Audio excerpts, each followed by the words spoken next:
औज़ुबिल्लाहिमिनश्शैतानिर्रजीम बिस्मिल्लाहिर्रहमानिर्रहीम। मैं राना शकील रहमान अपने डिजिटल चैनल पर खुश आमदीद। नाज़रीन, अगर आज हमें खान साहब को मुबारकबाद ना दी गई तो फिर ये खान साहब के साथ ज़्यादती होगी। तो सबसे पहले मैं अपने प्रोग्राम का आगाज़ जो है वो खान साहब को मुबारकबाद पेश करता हूँ। वो इस मुबारकबाद के मुस्तहिक़ हैं। क्यों? क्योंकि उनके जो कैंडिडेट थे, जो इंडिपेंडेंट कैंडिडेट थे, आज़ाद कैंडिडेट थे, वो इस वक्त 100+ हो चुके हैं।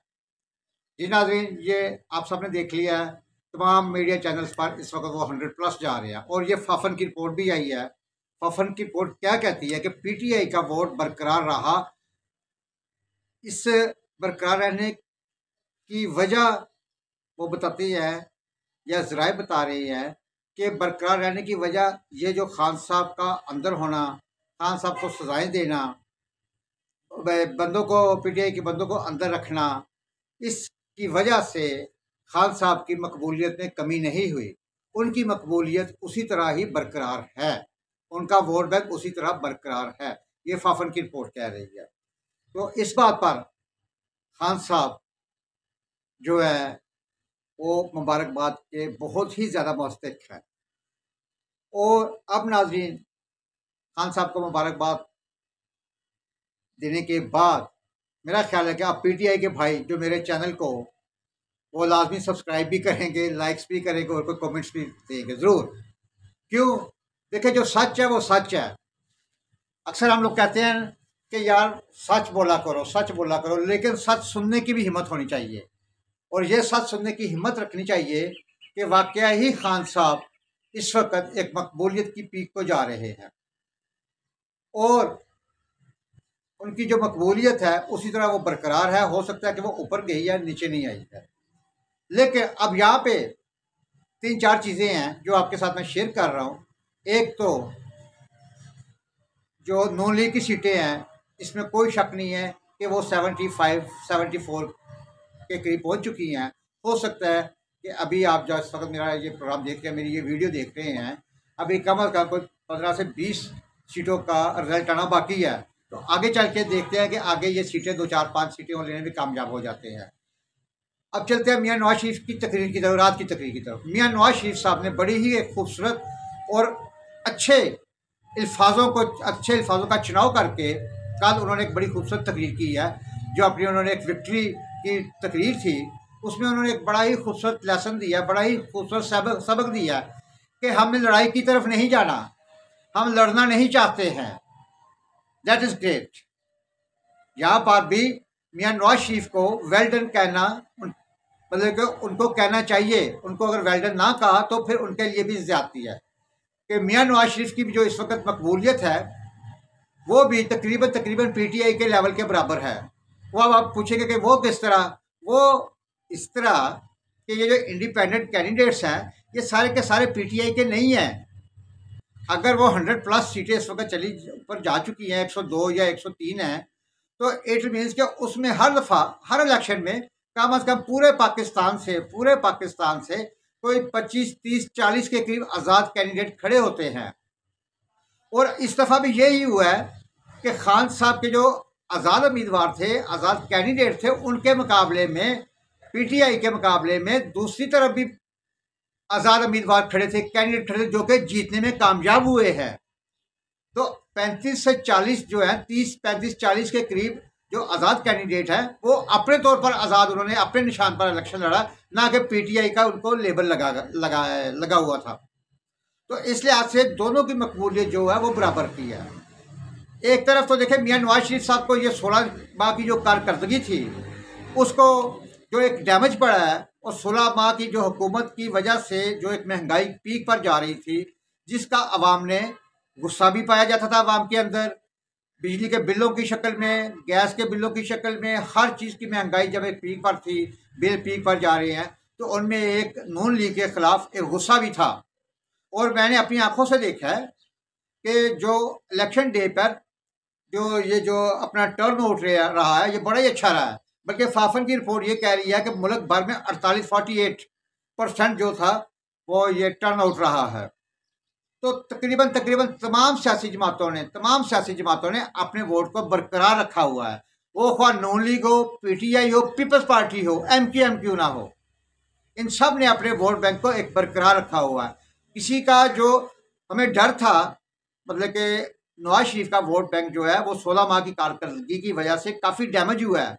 और उसकी दूसरी वजह कि मियां नवाज शरीफ साहब अपनी कैंपेन के लिए, अपने जलसे जुलूसों के लिए बहुत चंद दिनों के लिए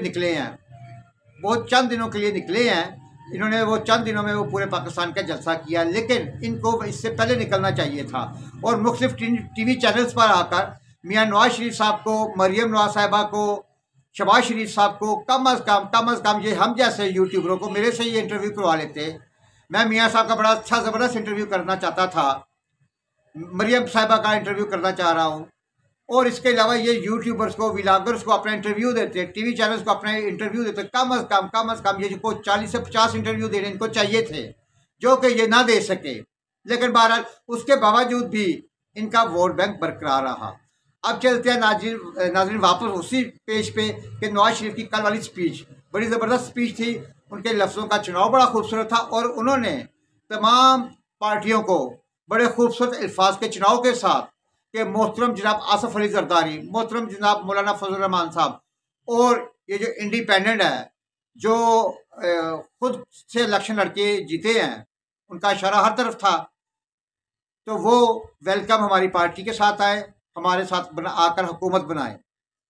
तो नाज़रीन रात को आप सब ने देखा कि बिलावल भुट्टो और जरदारी साहब लाहौर पहुंचे हैं, शहबाज शरीफ साहब के साथ मुलाकात हुई है। और थोड़ी सी आपको अंदरूनी कहानी सुनाते हैं जो कि हमारे ज़राए से हमें पता चला है कि जरदारी साहब ने मियां नवाज शरीफ साहब से वजारत उज़्मा मांग ली है कि बिलावल भुट्टो के लिए वजारत उज़्मा की सीट छोड़ दी जाए, वहाँ पर बिलावल भुट्टो को वज़ीर आज़म बनाया जाए, आप प्रेसिडेंट बन जाए और पंजाब जो है उसमें आप अपनी सीएम शिप की सीट, वो ऑलरेडी बन रही है नून लीग को, तो अब वो सीएम की सीट मरियम के हिस्से में आती है या किसी और के हिस्से में आती है। लेकिन ज़्यादातर जो चांस नज़र आ रहे हैं हमें, जो मेरी अपनी एक ऑब्जर्वेशन है, राय है, मेरा तज़किया है, वो तकरीबन 80% जो है वो मरियम नवाज साहिबा जो है सीएम पंजाब बनने जा रही है।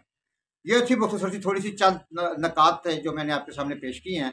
अब इसके बाद जरदारी साहब ये कहकर निकला कि मैं आज़ाद उम्मीदवारों को मिलता हूँ। अब आज़ाद उम्मीदवारों को जरदारी साहब भी मिलेंगे और मियां नवाज शरीफ साहब और शहबाज शरीफ साहब भी मिलेंगे आज़ाद उम्मीदवारों को, उनको जो कि अपने निशान पर, ना कि पीटीआई का लेबल, समझते नाज़रीन, आज़ाद तो थे लेकिन लेबल उनको पीटीआई का था। लेकिन जिनके ऊपर पीटीआई का लेबल नहीं है, मियां नवाज शरीफ और शहबाज शरीफ साहब उनके साथ रब्ता करेंगे, वो उनका राइट है। तो देखते हैं कि हुकूमत कैसे बनती है, कौन सी कबीना, किस तरह की कबीना है। लेकिन नाज़रीन यहाँ पर धांधली का अब रोना नहीं रोना चाहिए। क्यों? देखिए कि अगर इलेक्शन कमीशन की तरफ से कोई रिजल्ट लेट हुए हैं और लेट होने वाले इलेक्शन में धांधली आपको कहीं नज़र नहीं आएगी। अक्सरियत आज़ाद कैंडिडेट, जितने भी इंडिपेंडेंट कैंडिडेट थे, वो जीत के आगे आए हैं, कामयाब होने में कामयाब हुए हैं लेट होने की शक्ल में, ना कि मेजोरिटी अक्सरियत जो है वो नून लीग की कामयाब हुई है। अगर इलेक्शन डिले होने की वजह से अगर कोई ये उंगली उठाए कि इलेक्शन लेट इस वजह से हुए हैं, देर इस वजह से हुई है, जी धांधली हुई है, तो नाज़रीन फिर ये आज़ाद कैंडिडेट कहाँ से आ गए? सोचने की बात है, सीधी सी बात है, सोचने की बात है। अगर धांधली का ये कुछ रोना रोते हैं या ये धांधली हुई है, तो फिर ये आज़ाद कैंडिडेट इलेक्शन लेट होने के बाद ये कहाँ से आ गए अक्सरियत के साथ, और नून लीग को उसके मुकाबले में कम सीटें मिली हैं। नाज़रीन इसके बारे में भी आप ज़रूर सोचिएगा।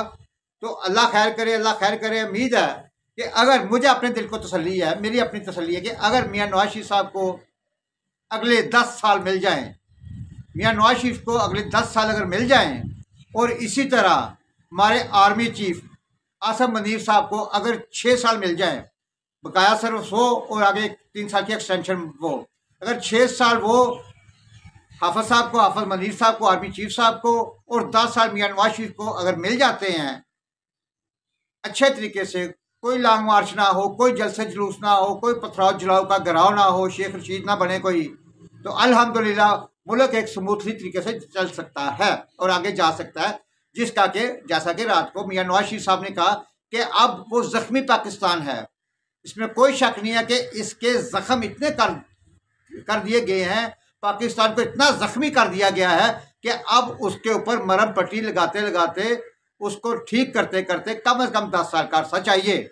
तो ये आपको भी पता है नाज़रीन कि पाकिस्तान इतनी जल्दी कम अज कम अगर हम कहें ना कि कोई आला दिन चिराग को साल 2 साल या 4 साल या पहले 5 साल में पाकिस्तान ठीक हो जाएगा, नहीं 10 साल। हाँ, कम अज कम पहले 5 साल में मुल्क पटड़ी पर आ सकता है।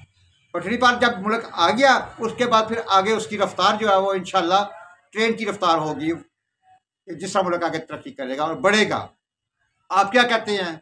अल्लाह सुब्हान तआला आपके लिए आसानियाँ पैदा करे और आपके लिए आपको खल्क़े खुदा में आसानियाँ तकसीम करने की तौफीक अता फरमाए और इसी तरह हमारे हुक्मरानों को अल्लाह सुब्हान तआला खल्क़े खुदा के लिए आसानियाँ तकसीम करने की उनको अल्लाह सुब्हान तआला कायम दायम रखे, उनको अवाम में आसानियाँ तकसीम करें। आसानियाँ तकसीम करने के अल्लाह ताला उनको तौफीक अता फरमाए। इस प्रोग्राम के साथ इजाज़त दीजिए। अल्लाह हाफ़िज़।